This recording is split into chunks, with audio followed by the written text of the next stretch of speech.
What is up, YouTube? What is up? Welcome back. I'm the Pew Black Belt, aka Mr. X. And today we're going to be talking about the TYRANT Arms Uni Compensator that I got from my CANIK'S SFT Pro. But before we get started with this, go down, hit that subscribe button. Please. Best way to support the channel, and it's best way we can all stay 2 ways strong together, and so you can watch future and current videos. Alrighty? Now that you've done that, if you think I earned at any point in this video, please give me that thumbs up. I think the best thing for me to do is take you guys out to the range. You guys can watch how I'm shooting it, and watch how you guys think it helps the recoil for me. Very much you guys can be able to see, but after I shoot it, I'll tell you guys what I think. And I got a ported barrel here we can compare it to a little bit, and then we also have another compensator on the table too that we can I can compare it to with you guys, and just give you guys kind of my my best input that I can give for you guys moving forward, and in your decision making and trying to buy a compensator for either your CANIK, your Glock, your SIGs. You know, this will help with all of them. Let's get to the range.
What'd you guys think of that video?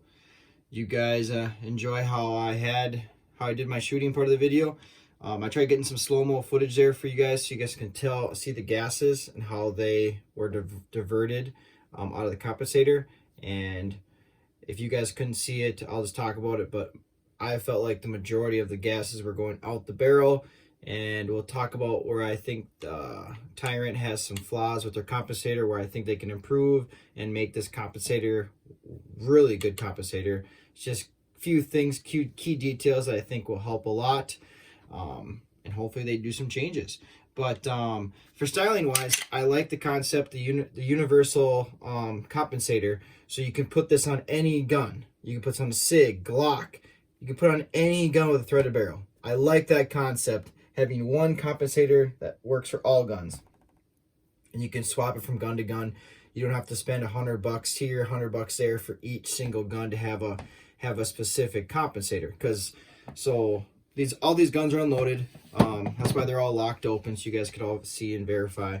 But so this is a compensator that's designed for this gun specifically. It has everything's like special for this gun. It can't be put on another gun. And if it did get put on a different gun, it might look super weird because you can see the styling. So this is a fitted compensator, and I do like the concept of having a universal compensator that can be put on just about any gun. It's kind of a cool concept. But I would kind of hold off on buying one because I think they could do some improvements. This compensator didn't perform as well as its competitors, and I'm gonna tell you why I think that. But before I get into that, just in case you guys want to be 100% aware which this is what it is. This is what TYRANT Arms Unicomp I'm using. Besides the Unicomp, they also make these fitted to different guns too, Glocks, SIGs. So they make compensators. They've been making them for a while now, and I'm not sure if all of their designed compensators are like this one specifically. So I'm only speaking on the behalf of this compensator that's in my hand right now, which is the universal compensator. The concept, I like the concept a lot. The ability to have a compensator that will work well for all of your firearms. And the key word is work well. I don't feel like this compensator works well. I kind of like the concept. They have this like stem and then housing design here. So let's talk about the stem first. So the stem, these ports on the stem, they're not slanted, so they don't have a certain way of catching the gases a little easier to make them go where you want them to go. That's not as big of a deal. I think the gases would go where you want them to go if the gases knew where to go. And that's the key word. So once the stem is in this housing, you can see how tight it is up against the housing right there. I'm gonna grab a Q-tip here. You can see like there is no, it's really tight, okay? It's really tight up against the housing here. So with that being said, there's no way for the gases to come out of the bottom of the housing. If you can see down inside there, there's like these little grooves. There's these little pocket like trunks, windows in here for the gases to get caught into. And what's happening is the gases have nowhere to go once they're down there. So once the gases go in there, they almost just fill it up as if it's just a thick piece of metal, and then the rest of the gases will go out the end of the barrel, and then any little bit remainder gases will go out the top of the holes out of the stem. Okay, so none of the gases that get down here, and they don't get vented back up because there's no way for them to come out. So they need to either put some vent holes here, so when the gases go down, they can push down for one and then escape out, you know, get that vacuum sort of like pushing effect like a compensator's supposed to do. And right now it can't do that. It just fills up, and then once it's filled up, the gases go at the end of the barrel or they'll come out the top. So you're not getting the full potential that this compensator can do. They either need to put some ports on the side, so that way those gases that get stuck down here, they have a way to vent out and more gases can keep dumping in. Because right now the gases can't keep dumping in there because it just fills up and it's full. Or they need to like do some venting here somehow on this housing. So the housing, they either need to try to carry that same concept, these grooves, see if focus, those grooves, and have them groove all the way up and through the inside here. So there's like these little like channels, so it can vent out the top. That's another concept they can do. They can have channels so we can vent out the top or have it vent out the side. But they need to have those gases go somewhere, and that's where this comp is failing. This comp is performing at 5 or less percent. It's really not doing much of anything besides the little bit of weight value it adds to the end of the gun. It's very, very minimal weight, not very heavy. And just there's a little bit of gases escaping, but it's not nearly as effective as this compensator made by Shadow Systems. That Shadow Systems designed specifically for their gun.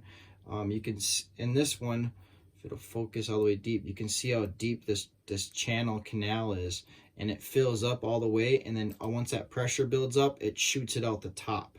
And there's I got some pretty cool videos in some of my other, on my homepage. You can go check out this firearm specifically, but the gases come out the top very distinctly. Obviously some will go out the end.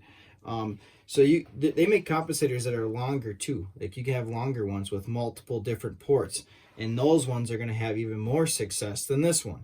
So these are like tier 1, if you want to say it. These are tier 1 compensators, and these are like the beginning of compensators. They're not projected to do as big of a performance as some of its bigger brothers and bigger sisters compensators. But this one is really not doing as much as it could do like this one. And I feel like this one could outperform this compensator if it had the proper engineering and venting to get those gases to escape a little quicker and easier. Because that's the whole end game here. You want the gases to escape as fast as possible to get the best results. And that's why when I was talking about earlier too, having a ported barrel like this ladder effect, you can see the ported barrel, this ladder effect is the best way to help mitigate felt recoil when you're trying to get rid of those gases, the ladder effect. Because as it keeps going, you're going to keep dissipating gases. In this video, go to my homepage, you can find it too. This gun, this is a St. Croix tactical gun. You can buy AIM surplus. You can build your own Glock. That's what this is. and this is my own. I built my own Glock, and I recommend, if you don't have a ported barrel, I recommend you go get your own ported barrel, or you get one of your favorite guns that you already have, like even this one if you wanted to. This one already has the ports on it. It just needs to have these drilled out, and then you could drill them out, maybe get like 3 or 4 ported ports on here, and then this would be a ported barrel, and it'd be pretty sick. I bet you it would perform a lot better if it just had a couple little ports on here. And then some guys are gonna say, well, that's gonna slow the bullet down dramatically. No, it's not gonna slow the bullet down dramatically. You're talking little tiny holes. A lot of the gases are still going to go out the end, and then if you have a big compensator on the end too, that is going to help push the gases where you want them to be pushed, but you're not going to slow down that bullet dramatically. Like, you're not going to see a huge performance difference. But enough of me. I can keep ranting on and on. I hope you guys enjoyed my brutal honesty with this review on the TYRANT Arms Unicomp. And hope you join the family. Hit that subscribe button down below, and just support. That's the best way to support. And give me those thumbs up. Give me that thumbs up too. It's the best way to support the channel. And otherwise, I'll catch you guys at the next review. And thank you for watching. See you there. Pew, pew, pew, pew.